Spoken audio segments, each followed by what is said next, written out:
Welcome to the Grow Your Business and Grow Your Wealth podcast with Gary Heldt. Gary is an expert in helping business owners put together a plan that will provide a better future for their businesses, themselves, and their families.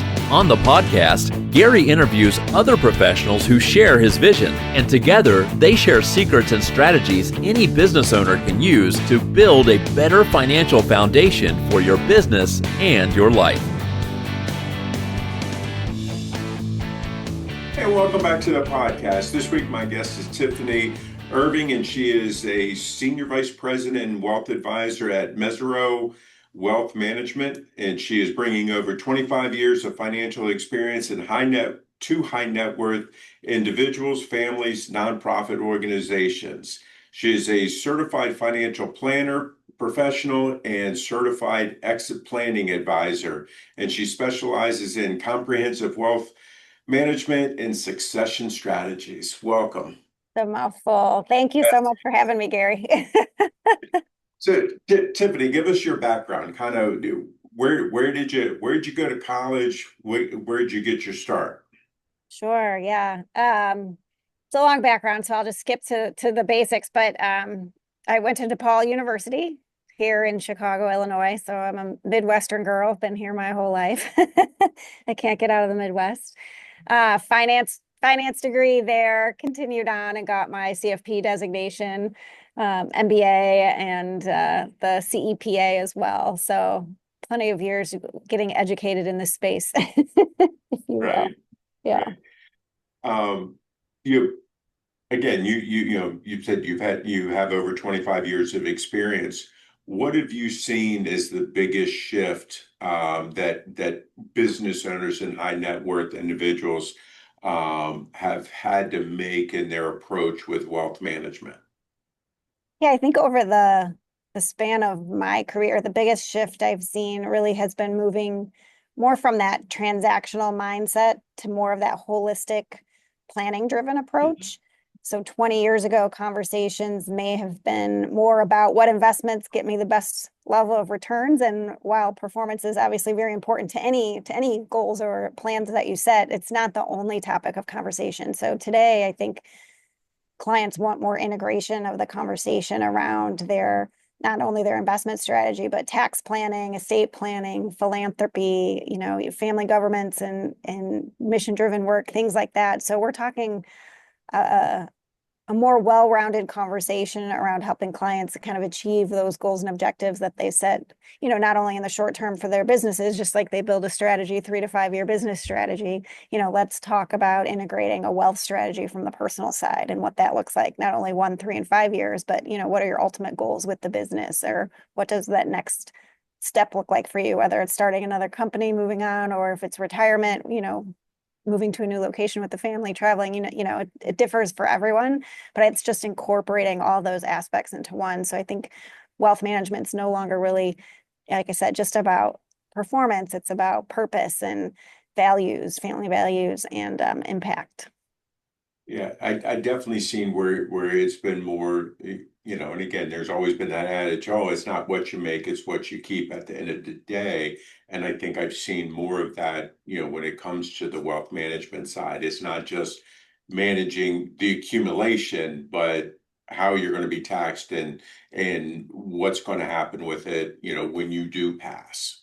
Exactly. How do I build and grow those assets and then shift that into that preservation mindset, and also protection? How do I protect my business, my assets, my family, right? From a lot of things we call the big ones are, of course, death, disability, but divorce. There, things come up in lives. So how do we make sure we're protected against all of that? Right. Now, at Mesirow, do you guys kind of have all of this, that you're doing all of this in-house? Because you talked about tax planning and you talked about estate planning and stuff like that. Is that something that you guys do, all of that in-house? Yeah, great question. So we do the holistic wealth planning and the investment management side. Our team includes some folks from the tax side of the house who are former CPAs. We have former attorneys who are estate planners and the like. So they come in more as specialists or strategists when we're in the planning phase, but we're not We're not acting as a CPA. We're not doing tax returns and the like. We're not drafting documents for estate plans and the like. So, we definitely collaborate with our outside advisors for a lot of that. So we can either make introductions for clients who may not have those folks already on their team, but also a lot of times they may already have people. So we're always willing to work with advisors that they currently have in place as well. Right. Now, Yeah. how have you seen that side of things evolving over the years? Yeah, in terms of the building a team, if you will, Well, or yeah, I yeah, mean, because I'm big on building a team and yeah, me too. letting the team talk. Yes, Because so many times, you may know a piece, I may know a piece, the estate attorney may know a piece, and if we're not all talking, then it makes it difficult to help the client with their plan. absolutely. I've been an advocate of that for years. Let's collaborate because to your point, I am an expert in what I know. Hmm. I also think we bring better solutions to the table that way. It allows all of us to brainstorm and come back to our clients with the best possible solutions and options for them to choose from. So I think that's really critically important.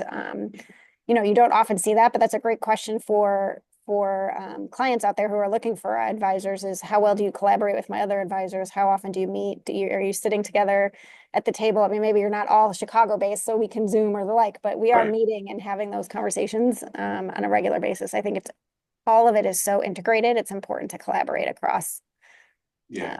expertise. I think, going through, the pandemic and everything has really taught us that you don't have to necessarily physically be all in the same room, that because of Zoom and other communication, that you're able to do this and still, think of the client and making sure that the client is getting, the best expertise that they can by being able to reach outside of just your general area. Yeah, I think that's a big component we talk with our business owners about whether it's building an advisory team or a board for the business, they should also be doing it for themselves personally. They really need a good team surrounding them from all of those different aspects to just make sure that we've got them covered. So I talk about it as their board of advisors, if you will, but it's a personal Right. board of advisors. 100%. Absolutely. Um, you are a certified exit planning advisor. Can you tell the listeners what that means? Yeah, so exactly what you said, certified exit planning advisors focuses specifically on, and that's not necessarily my entire client base, but it's a big part of what I do, focusing specifically on business owners.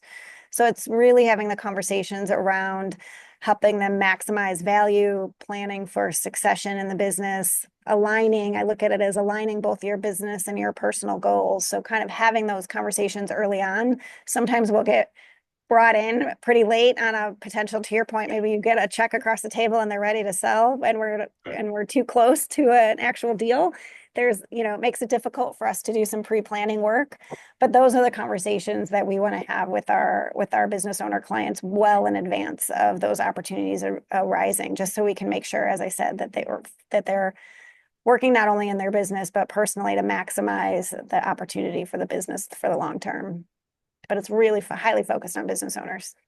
So with that business owner, when do you tell them that you really would like to get with them before they sell? We typically say 3 to 5 years. I would say the earlier the better. It's harder, I think, for called new entrepreneurs who are maybe a couple years in and they're not necessarily thinking about their exit 30 years down the road. But there's plenty of opportunity for us to do some planning work there as we grow with them and as their business grows. But I definitely would say 3 to 5 years out. There's a lot of, as you know, a lot of tax planning opportunities and things we can do in advance that could potentially save them a lot of dollars longer term, both from their, taxable income side, but also when you're talking estate planning, again, depending on the size of the business. Right. I think the other thing to throw in there also is that there are those specialists out there that help you get your business actually ready for sale, that you're going to get a higher multiple on the sale because of some of the things that they come in, if it's documented policies and procedures or cutting cost or doing whatever it is to help with that, I think is something that's important to, Absolutely. Owner to- dependence is a really big one, trying to make yes, sure that there's a great management team in place. It's not all focused solely on you as the founder business owner. Um, you know, again, great advisors out there that focus on that space. So that's a very good point. That's not my area of expertise. My yeah, job yeah, is not to come in and grow the value of your business, but to tell right, you how you can go about doing it and introduce the right people again as we build out that advisory team. right, right. And that's what I was going to say, that again, your team of professionals. Absolutely. It's important. What are some of the common mistakes that you see these business owners making as they're trying to exit their business? Yeah, I think part of it is starting a little too late. I think is one big one. Um, just because you've given up probably some opportunities on the tax planning side, right? And that's going to affect your bottom line when you're looking at what you've netted from the sale of your business. So I think that's important. To your point, if you're starting earlier with your business advisors, how can you grow that multiple? What opportunities are there in there? Some other areas I talk about, we see come up just on the personal side. I think sometimes business owners don't feel like they have enough time. So how do you get them to engage in these conversations earlier? And it's really kind of talking about and showing them that by planning in advance, how you can improve the outcomes for them later, right? Again, the better business valuations, better cash flows, less taxes, those kinds of topics tend to get their attention. But also I talk a lot about protecting protecting the business, protecting your assets, protecting your family. Sometimes, unfortunately, we're more likely to become disabled maybe than we are to die. But in both of those situations, a disability and a death, like, are you and your family protected should something like that occur? Who can step in and manage the company? Is your spouse ready to take on that role, whatever that may be? I think those are really critical conversations to have earlier rather than later. And I think that goes back to, and you mentioned it earlier about, the dependence on the owner. And the fact that if you have this set up and you have your management team and stuff, that's typically in itself is going to get you a higher multiple. But if something does happen to you that you become incapacitated or whatever, or as many business owners can never really take a vacation I take a because vacation, they're right? running the day-to-day stuff. These are all things that can help a business grow, but also as a business owner, you may decide to stay in it a little bit longer if it's not so dependent on you. Right, right. What do you do? Because I see this also is when that business owner steps out, and they're no longer the owner. They're no longer that go-to person. And for so many years, especially if they've had it for a really long time, they are that business. That's their identity. And Yes. now they don't have that anymore. What do you do to help them with that? Yeah, I think that's a part of we talk a lot about the financial side, but there is a huge emotional side. And so Mhm. I've said that, you're going to wake up on Monday morning and your routine is completely changed. Have you thought about what that looks like? Especially if it's something you've grown you've built up over the last 30, 40 years, whatever that time frame may be. I think it's really, really difficult to know for sure what that's going to feel like. Planning is definitely better. We hear a lot of statistics out there around people who feel regret 1 year later after selling a business. And I think that's it. They hadn't really thought about what am I going to do with my time? What's going to um, occupy my day to day? And I've had some gentleman comes to mind who is so excited to spend a lot of time down in Florida and do a lot of golfing. And literally, a year later, and it was like, I can only golf so much. Like, what else? What else do I want to be doing? So I think it's really important to think about that, whether that's, continuing on, is there a place for you to continue on as a consultant within your own company? Can you consult with other companies post exit? Just kind of figuring out what that next phase looks like for you is going to be really critically important. Yeah. And I look at that not just for the business owner, but that other retiree, because I always kind of Yes. have that discussion, and it's just like, hey, Bob, Sally retired 2 years ago, and she's, used to doing her routine in the morning and going and seeing whoever, for breakfast, whatever. Now you're going to be dropping in on this, and you're going to, you know, make a few little rumbles going on in there, Yes, you are messing up the routine at home. yeah, yeah, yeah. And it's kind of like, and I've had people where it's like they've retired, from their full-time job. And again, it was a couple weeks later and they're like, yeah, I'm not ready to be retired yet.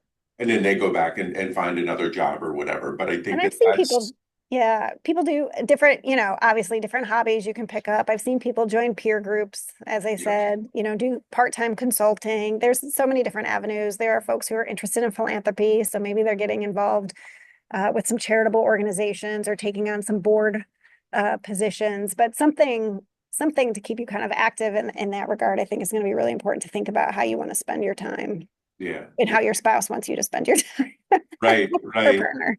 Yeah. Tell us a little bit about your radio show. Oh, sure. It's not our radio show, but Oh, WGN, yeah, WGN, Your Money Matters is on here in the Chicago area, and other geographies Monday evening. So we just have this every Monday. One of our advisors from the firm is on our Mesirow Mondays through WGN. So we're on just kind of talking with John Hanson about what's happening. Either sometimes we're talking about the market, sometimes we're talking about year-end planning, sometimes it's tax planning, kind of varies based on the time of the year. We're always looking right. for interesting ideas and topics, so please let us know some you wanna hear about. But just on one of the things we talk a lot about money myths, or some of the things we hear either from questions off of that or follow-ups after, is just, we hear you on the radio and you're talking about financial planning and you're talking about wealth planning, and you know a lot of people think financial planning is only for the wealthy, Yeah, is something I hear a lot. So I think that's a myth that's out there, where I try to tell people, well, first of all, what's wealth? It means something to everyone. It's got a different meaning. So, wealth is just what you own. It doesn't right, necessarily mean we all want to be billionaires, or you need to be a billionaire in order to have financial planning done. Um, but the truth is, the earlier you can start, the more impactful financial planning can be for you and your family.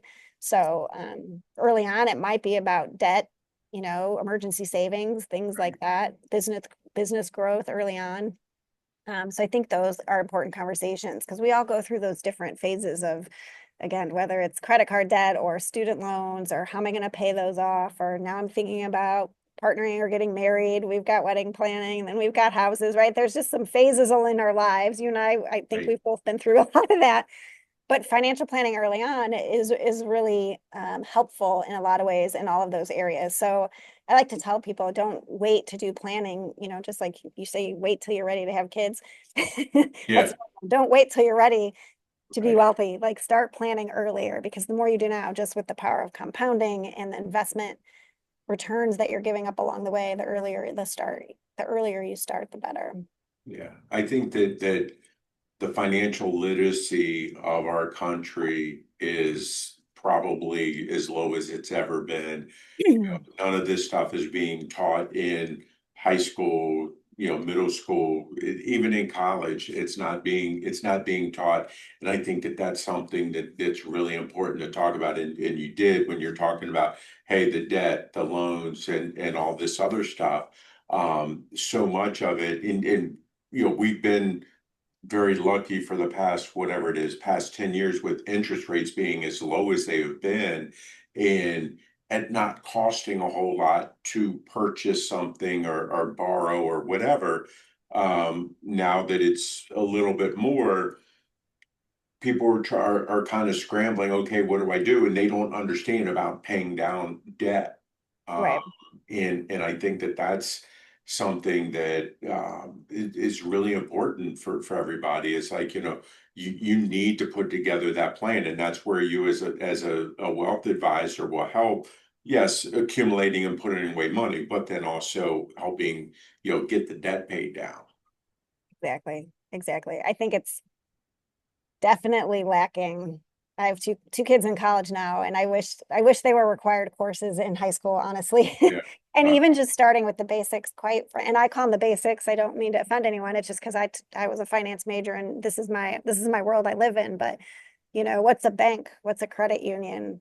How do credit cards really actually work? What does 21% really mean? And how does that affect how does right. that affect me? Right? Like I think that some of that is just we get into this kind of consumer mentality and don't realize the effects that it can have on us longer term because no one's ever really sat down and taught us how the system works. And so I think, to your point, I think that's education, education, education, education. Unfortunately, we have to seek that out for ourselves right now. Yeah. But I'm going to stay hopeful that they'll start adding it to the curriculum. Yeah, that would be nice. It would be nice. And it's one of those things, I guess you tell me what advice, so pretend like they're not your kids because we know that our kids don't listen to us. So pretend like they're not your kids. What advice would you give them starting out and where they are in college right now? Yeah, I think the biggest thing, I like stay out of debt. Stay out of debt. I understand, and I was one of those students who had to have loans to help me get through. I worked full-time days. I was a first generation college graduate, so I understand the need for student loans. So if you're going to have debt, that's not necessarily bad debt to have. That's going to give you options and opportunities for your future that you might not otherwise have in terms of compensation and the like. Um, but the credit cards that are all over campuses, I like run the other way, run the other Yeah, way. So I really trying to find, and this generation's a little different, I'm an Excel, it was Lotus Notes way back when. I'm a little older. Um, Finding ways to really understand your budget, what's not only what your income is coming in. We share a lot about our what we call our 50-30-20 rule. So when you're budgeting, think 50% of what you bring in can go out to your needs. So that's going to be your rent, your food, if you're driving, your gas, like things that are really necessary items. We say 30% to your wants. So that's your entertainment, dining out, those kinds of things. And then 20% to savings. Now, if you're very aggressive and good with your finances, you can flip that 30-20 and save 30, spend 20, like if you want to be more aggressive. But right. that's kind of our starting point. I talk to most of our young professionals about.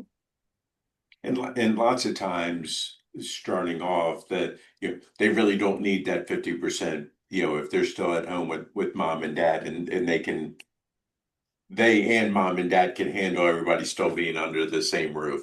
Exactly. Yeah, right. If you're take advantage, if you're still just getting started, right, and you're not paying rent, then start paying down that debt earlier, start building up an emergency savings earlier. You're probably likely saving for being able to pay rent at a future space. So Right. all the deposits and things you'll need for that. But I think that's the time to build really good money habits because the earlier you build them, the better. And also the power of compounding, like finding a way. We've got a really great slide we use with some of our young professional clients to show kind of that power of compounding over time. The more you can do now to set yourself up, the better. Right. And I think that you know, them really defining, what their needs are versus their wants. And so many times it's just like, oh, I need a new vehicle because, mine left me stranded on the side of the road. Well, that need may be a Kia, not the Lexus, Right. type thing. And just starting out. And I think it's lots of times that's gotten flipped, and it's more I tell that well, my need girls are, I tell them, that don't believe everything you see on Instagram or yeah. whatever, Snap or whatever it is they're doing these days. And those are just pictures. Like you have to think about what works for you.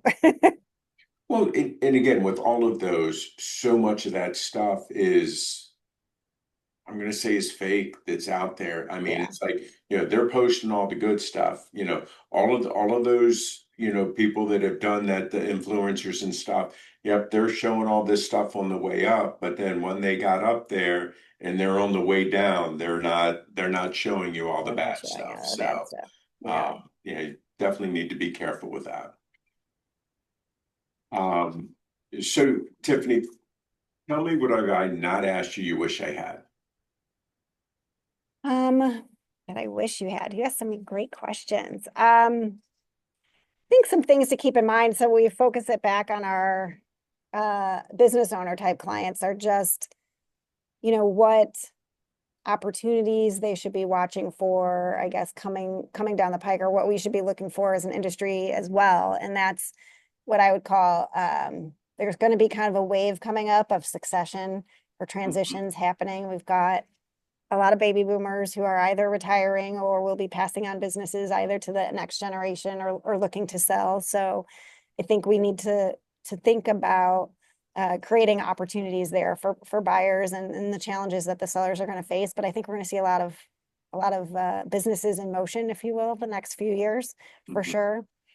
From a tax and regulatory, others can probably opine better than me, but it's part of our job as advisors to keep on top of what's happening there, right? We've got the OBBBA tax law changes and things that, there's some significant changes there that affect some of our business owner clients, especially small to mid-sized businesses. So we're working through kind of seeing how that can potentially impact some of the businesses that we work with today, but really just, and again, you're running your businesses. So this is where your advisors come into play, is to really understand what's happening, what changes are on the horizon, and how we can add some of that proactive planning to make sure that the businesses are where they need to be. Um, I also see a lot of kind of conversations having around impact or social ESG. There's a lot of different topics for that from an investment standpoint, but I think both clients and employees and friends I'm talking to, it just seems to be a topic of the day, like more purpose driven capital allocation. I think we're going to see more of that. We've got more interest in kind of private investments, private equity, private credit. So what are we, doing on the alternative side beyond just kind of investing in the stock market? What are some more interesting ways to allocate our capital? So those are things we're paying attention to as well, not just, impact through philanthropy, but impact through our investment opportunity, I think is just a topic that we're trying to stay on the forefront of. Right, right. So Tiffany, if people like what they're hearing and they want to reach out to you, how can they get a hold of you? Yeah. So you can find me on LinkedIn, Tiffany Irving. Just Google me. You'll see me on LinkedIn. www.mesirow, MESIROW.com is our website. So you can get information about me and my team there as well. We're not really on any other social platforms other than LinkedIn for compliance and regulatory reasons. So those are probably two of the best ways to find me online, or please just call me directly. My number is 312-595-8130. I'm always happy to help answer questions and get people in the right direction. I appreciate your time today, Tiffany. No, thank you so much for having me, Gary. It was great to be here. Great, thank you. Hey, this week my guest was Tiffany Irving, and she's a senior vice president and wealth advisor at Mesirow Wealth Management, and I'll see you guys next week.